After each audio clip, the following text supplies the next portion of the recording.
भक्त पुंडलिक. भक्त मेळा. पुंडलिक हा मूळचा अति गरीब घराण्यातला पण सद्गुणी होता. त्याच्या घरी तो, त्याची आई, वडील व बायको अशी 4 माणसे राहत असत.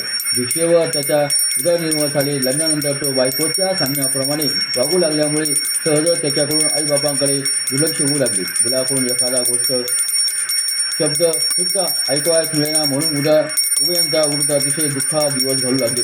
पुत्र मुख पाहण्यासाठी अनेक नवसायस केले आणि शेवटी तो आपल्याशी शत्रुपणाने वागतो अशा विचाराने त्यांना सारखे बडवून येईल. एके दिवशी पुंडलिकाच्या बायकोने तिच्या मैत्रिणीकडून काशी महात्म्य ऐकले. तेव्हापासून तिला काशीला जाण्याचा ध्यास लागला. तिची इच्छा पूर्ण करण्याकरता पुंडलिकाने 10 गरी मागून पैसे गोळा केले व एक घोडा विकत घेतला आणि वडिलांना न कळत तो काशीला जाण्यास निघाला.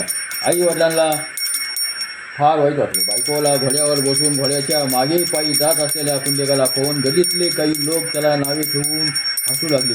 कोणी समजूतदार असलेले 2 समजुतीच्या गोष्टी सांगून त्याचे मन वळवण्याचा प्रयत्न करू लागले.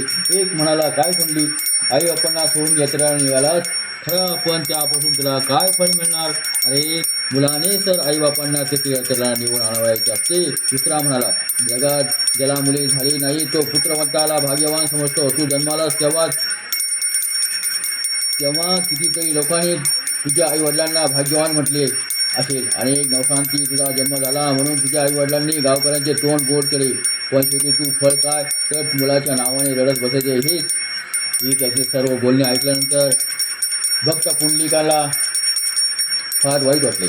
त्यांनी मग आईवडिलांची सेवा करण्यास सुरुवात केली आणि शेवटी आईवडिलांची जो इतकी सेवा केली तर स्वतः पांडुरंग त्याला पाण्यास तिच्या भेटी तिथे आले आणि दारातच ते उभे राहून ती गंमत होऊ लागली. परंतु भक्त पुंडलिक हा विचलित झाला नाही. त्याने ती वीट फेकून तिथे उंबऱ्यात टाकली आणि त्यावर पांडुरंग उभे राहिले आणि त्याची परीक्षा ही सफल झाली होती. परीक्षा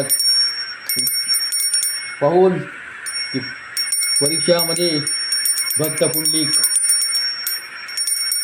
चांगलाच हे झाल्यामुळे तो सर्व विचाराने